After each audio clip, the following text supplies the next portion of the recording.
পবিত্র রমজান মাসের বরকতময় রজনীগুলোর পর সমগ্র বছরের মধ্যে সবচেয়ে মর্যাদাপূর্ণ ও ইবাদতের সর্বোত্তম মৌসুম হল জিলহজ মাসের প্রথম 10 দিন। মহান আল্লাহ তাআলা উম্মতে মুহাম্মাদির জন্য এমন কিছু বিশেষ সময় নির্ধারণ করেছেন যেগুলোতে অল্প আমল করেই বিশাল সওয়াব ও আল্লাহর নৈকট্য লাভ করা যায়। জিলহজের এই প্রারম্ভিক দশক তেমনই এক সোনালী সুযোগ। 1. মহাগ্রন্থ আল কোরআনের আলোকে এই দশকের মর্যাদা। মহান আল্লাহ তাআলা পবিত্র কোরআনের একাধিক স্থানে এই দিন ও রাতগুলোর কসম খেয়েছেন এবং এর গুরুত্বের কথা উল্লেখ করেছেন। ইসলামী শরীয়তে কোনো বিষয়ের কসম খাওয়ার অর্থই হল সেই বিষয়ের গুরুত্ব ও মাহাত্ম্য অপরিসীম। আল্লাহর শপথ। সূরা আল ফাজরের 2 ও 3 নম্বর আয়াতে আল্লাহ তাআলা বলেন, শপথ 10 রাতের, শপথ জোড় ও বেজোড়ের। দলিল ও ব্যাখ্যা। বিখ্যাত মুফাসসির হাফেজ ইবনে কাসির রহিমাহুল্লাহ সহ জুমহুর বা অধিকাংশ সাহাবী ও তাবেয়ীর মতে এখানে 10 রাত বলতে জিলহজ মাসের প্রথম 10 রাতকে বোঝানো হয়েছে, আর জোড় বলতে জিলহজের 10 তারিখ অর্থাৎ ঈদুল আজহার দিনকে এবং বেজোড় বলতে 9 তারিখ অর্থাৎ আরাফার দিনকে নির্দেশ করা হয়েছে। নির্দিষ্ট দিনসমূহে আল্লাহর স্মরণ। সূরা হজের 28 নম্বর আয়াতে আল্লাহ তাআলা ইরশাদ করেন, তারা যেন নির্দিষ্ট দিনসমূহে আল্লাহর নাম স্মরণ করে। দলিল। রাইসুল মুফাসসিরিন হজরত আবদুল্লাহ ইবনে আব্বাস রাদিয়াল্লাহু আনহু স্পষ্ট করে বলেছেন, এখানে নির্দিষ্ট দিনসমূহ বলতে জিলহজ মাসের প্রথম 10 দিনকে বোঝানো হয়েছে। তাফসিরে ইবনে কাসির। 2. সহিহ হাদিসের আলোতে দুনিয়ার শ্রেষ্ঠতম দিনসমূহ। কোরআনের পাশাপাশি আল্লাহর রাসূল সাল্লাল্লাহু আলাইহি ওয়াসাল্লাম এই দিনগুলোকে বছরের সব দিনের চেয়ে সেরা ও শ্রেষ্ঠ বলে ঘোষণা করেছেন। দুনিয়ার শ্রেষ্ঠতম দিন। মুসনাদে বাজ্জার ও সহি ইবনে হিব্বানে হজরত জাবের রাদিয়াল্লাহু আনহু থেকে বিশুদ্ধ সূত্রে বর্ণিত রাসূলুল্লাহ সাল্লাল্লাহু আলাইহি ওয়াসাল্লাম বলেছেন, দুনিয়ার শ্রেষ্ঠতম দিনসমূহ হল জিলহজের এই 10 দিন। জিহাদের চেয়েও উত্তম আমল। সহি বুখারীর বর্ণনায় হজরত আবদুল্লাহ ইবনে আব্বাস রাদিয়াল্লাহু আনহু থেকে বর্ণিত রাসূলুল্লাহ সাল্লাল্লাহু আলাইহি ওয়াসাল্লাম বলেছেন, এই দিনগুলোর অর্থাৎ জিলহজের প্রথম 10 দিনের নেক আমলের চেয়ে আল্লাহর নিকট অধিক প্রিয় আর কোনো দিনের আমল নেই। সাহাবীরা জিজ্ঞেস করলেন, হে আল্লাহর রাসূল, আল্লাহর রাস্তায় জিহাদও কি এর চেয়ে উত্তম নয়? তিনি বললেন, জিহাদও নয়, তবে সেই ব্যক্তির কথা ভিন্ন, যিনি নিজের জান ও মাল নিয়ে আল্লাহর রাস্তায় জিহাদে বের হয়েছেন এবং এর কোনো কিছুই আর ফেরত নিয়ে আসেননি, অর্থাৎ শহীদ হয়েছেন।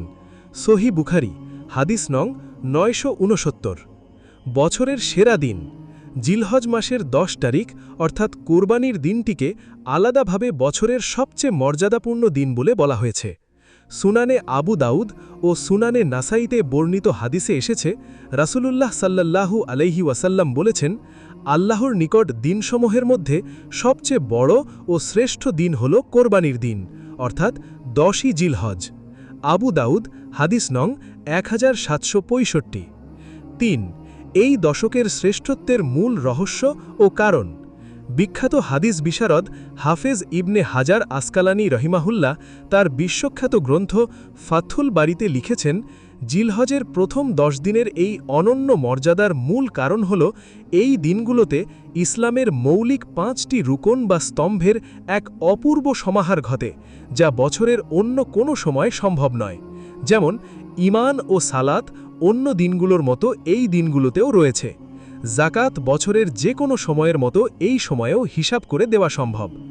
আরাফার দিনের রোজার মাধ্যমে সিয়াম বা রোজার প্রতিফলন ঘটে এবং ইসলামের অন্যতম রুকন হজ তো কেবল এই দিনগুলোতেই সম্পন্ন হয়। এর পাশাপাশি কোরবানির মতো মহান ইবাদতও এই দশকের সাথে সুনির্দিষ্ট। জিলহজ মাসের প্রথম দশকের উল্লেখযোগ্য 10টি আমল, দলিল সহ। এই সুবর্ণ সুযোগ ও বরকতময় সময়কে কাজে লাগাতে প্রত্যেক মুমিনের নিচে বর্ণিত 10টি আমল গুরুত্বের সাথে পালন করা উচিত। 1. সামর্থ্যবান ব্যক্তির জন্য হজ ও ওমরা পালন করা। এই দশকের সবচেয়ে বড় এবং প্রধান ইবাদত হল আল্লাহর ঘরে গিয়ে হজ পালন করা। দলিল।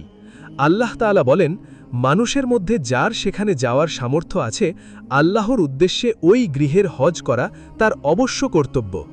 সূরা আলে ইমরান আয়াত ৯৯। হাদিসে এসেছে রাসূলুল্লাহ সাল্লাল্লাহু আলাইহি ওয়াসাল্লাম বলেছেন, একটি কবুল হজের প্রতিদান একমাত্র জান্নাত ছাড়া আর কিছুই নয়। সহিহ বুখারী। ২ সামর্থ্য অনুযায়ী কোরবানি করা। ১০ই জিলহজ ঈদের সালাতের পর থেকে জিলহজের ১২ বা ১৩ তারিখ সূর্যাস্ত পর্যন্ত কোরবানি করা অত্যন্ত গুরুত্বপূর্ণ সুন্নাতে মুয়াক্কাদা, কারো কারো মতে ওয়াজিব। দলিল: আল্লাহ বলেন, সুতরাং আপনার প্রতিপালকের উদ্দেশ্যে সালাত আদায় করুন এবং কোরবানি করুন। সূরা কাউসার আয়াত ২। সুনানে তিরমিজির হাদিসে এসেছে, কোরবানি করার মাধ্যমে বান্দা আল্লাহর খুব নিকটে পৌঁছাতে পারে এবং কোরবানির পশুর প্রতিটি পশমের বিনিময়ে একটি করে সওয়াব লেখা হয়। ৩ অধিক পরিমাণে তাকবীর, তাহমিদ ও তাহলিল পাঠ করা। এই দিনগুলোতে সার্বক্ষণিকভাবে জিকির করা সুন্নাত। চলতে ফিরতে, উঠতে বসতে বেশি বেশি তাকবীর অর্থাৎ আল্লাহু আকবার, তাহমিদ অর্থাৎ আলহামদুলিল্লাহ এবং তাহলিল অর্থাৎ লা ইলাহা ইল্লাল্লাহ পাঠ করতে হবে। মুসনাদে আহমাদের বর্ণনায় এসেছে, রাসূলুল্লাহ সাল্লাল্লাহু আলাইহি ওয়াসাল্লাম বলেছেন, অতএব তোমরা এই দিনগুলোতে বেশি বেশি লা ইলাহা ইল্লাল্লাহ, আল্লাহু আকবার এবং আলহামদুলিল্লাহ পাঠ করো। মুসনাদে আহমদ হাদিস নং ৫৪৫৪।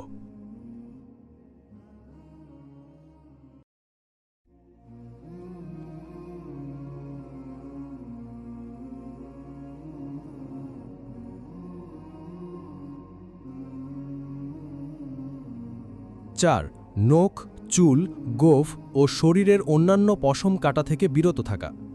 যারা কোরবানি করার নিয়ত করেছেন, জিলহজ মাসের চাঁদ দেখার পর থেকে নিয়ে কোরবানি সম্পন্ন করা পর্যন্ত তাদের শরীরের কোনো পশম বা নখ কাটা থেকে বিরত থাকা সুন্নাত।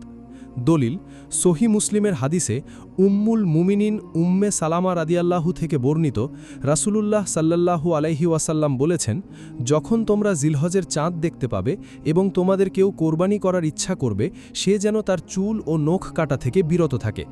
সহিহ মুসলিম হাদিস নং 1977। যারা কোরবানি করতে অসমর্থ তারাও যদি এই আমলটি করে, ঈদের দিন নখ চুল কাটে, তবে তারাও কোরবানির সওয়াব পাবে বলে হাদিসে ইঙ্গিত রয়েছে। ৫ আরাফার দিন ৯ই জিলহজ রোজা রাখা। হজযাত্রী ছাড়া সাধারণ মুসলমানদের জন্য ৯ই জিলহজ আরাফার দিনে রোজা রাখা অত্যন্ত ফজিলতপূর্ণ আমল। দলিল: সহিহ মুসলিমে হজরত আবু কাতাদাহ রাদিয়াল্লাহু থেকে বর্ণিত, রাসূলুল্লাহ সাল্লাল্লাহু আলাইহি ওয়াসাল্লামকে আরাফার দিনের রোজা সম্পর্কে জিজ্ঞেস করা হলে তিনি বলেন, আমি আশা করি এই রোজা তার পূর্ববর্তী ১ বছর এবং পরবর্তী ১ বছরের গুনাহের কাফফারা বা ক্ষমা হিসেবে গণ্য হবে। সহিহ মুসলিম হাদিস নং 1162। ৬ আইয়ামে তাশরিকের দিনগুলোতে ফরজ সালাতের পর তাকবীরে তাশরিক পাঠ করা ওয়াজিব। ৯ই জিলহজের ফজর সালাত থেকে শুরু করে ১৩ই জিলহজের আসর সালাত পর্যন্ত মোট ২৩ ওয়াক্ত প্রত্যেক ফরজ সালাতের পর একবার উচ্চস্বরে, নারীরা নিচু স্বরে তাকবীরে তাশরিক পাঠ করা ওয়াজিব। তাকবীর: আল্লাহু আকবার, আল্লাহু আকবার, লা ইলাহা ইল্লাল্লাহু ওয়াল্লাহু আকবার, আল্লাহু আকবার ওয়ালিল্লাহিল হামদ। দলিল: ইমাম ইবনে আবি শাইবা সহিহ সূত্রে হযরত আলী ও ইবনে মাসুদ রাদিয়াল্লাহু থেকে এই আমলটি বর্ণনা করেছেন। মুসান্নাফে ইবনে আবি শাইবা। ৭ সাধারণ নেক আমল বাড়িয়ে দেওয়া। এই দিনগুলোতে নফল সালাত, দান সাদাকা, কোরআন তিলাওয়াত, পিতামাতার সেবা, আত্মীয়তার সম্পর্ক বজায় রাখা ইত্যাদি সাধারণ সব ধরনের নেক আমল অন্য সময়ের চেয়ে অনেক বেশি সওয়াব বহন করে। দলিল: সহিহ বুখারীর পূর্বোক্ত হাদিস অনুযায়ী এই ১০ দিনের যে কোনো নেক আমল আল্লাহর কাছে বছরের অন্য যে কোনো সময়ের চেয়ে বেশি প্রিয়। ৮ খাঁটি তওবা করা এবং সব ধরনের পাপের পথ পরিহার করা। ইবাদতের মৌসুমে বরকত পেতে হলে সবার আগে গুনাহের কাজ ছাড়তে হবে। চোখ, কান, জবান ও অন্তরের পবিত্রতা রক্ষা করা এই সময়ে অত্যন্ত জরুরি। দলিল: আল্লাহ তাআলা বলেন, হে মুমিনগণ, তোমরা সকলে আল্লাহর দরবারে খাঁটি তওবা করো যাতে তোমরা সফল কাম হতে পারো। সূরা আন-নূর আয়াত ৩১। ৯ আরাফার দিনে বেশি বেশি দুয়া ও ইস্তেগফার করা। ৯ই জিলহজ শুধু হাজিদের জন্যই নয়, বরং সারা বিশ্বের মুসলমানদের জন্য দোয়ার এক মোক্ষম সময়। এই দিনের দোয়া আল্লাহর কাছে দ্রুত কবুল হয়। দলিল: সুনান তিরমিজিতে রাসূলুল্লাহ সাল্লাল্লাহু আলাইহি ওয়াসাল্লাম বলেছেন, সর্বোত্তম দোয়া হল আরাফার দিনের দোয়া। তিরমিজি হাদিস নং 3585। 10 ঈদের দিনের সুন্নাতসমূহ সঠিকভাবে পালন করা। 10ই জিলহজ ঈদের দিনে ভোরে ঘুম থেকে ওঠা, মিসওয়াক ও গোসল করা, উত্তম পোশাক পরিধান করা, সুগন্ধি মাখা, কোনো কিছু না খেয়ে ঈদের মাঠে যাওয়া, ঈদের সালাত আদায় করা এবং সালাত শেষে বাড়ি ফিরে নিজের কোরবানির গোশত দিয়ে প্রথম খাবার গ্রহণ করা সুন্নাত।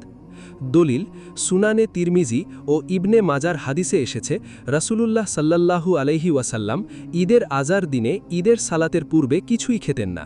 সালাত থেকে ফিরে নিজের কোরবানির পশুর গোশত থেকে আহার করতেন। উপসংহার: আমাদের সমাজে অত্যন্ত দুঃখের বিষয় যে রমজান মাসের গুরুত্ব আমরা যতটা অনুধাবন করি, জিলহজ মাসের এই প্রথম 10 দিনের শ্রেষ্ঠত্ব সম্পর্কে আমরা অনেকেই গাফেল বা উদাসীন থাকি।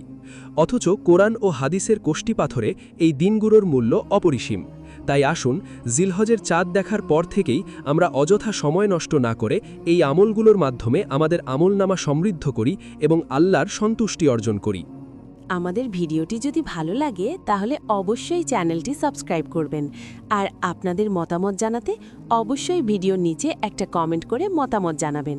এতে আমাদের ভিডিও বানানোর উৎসাহ বাড়ে।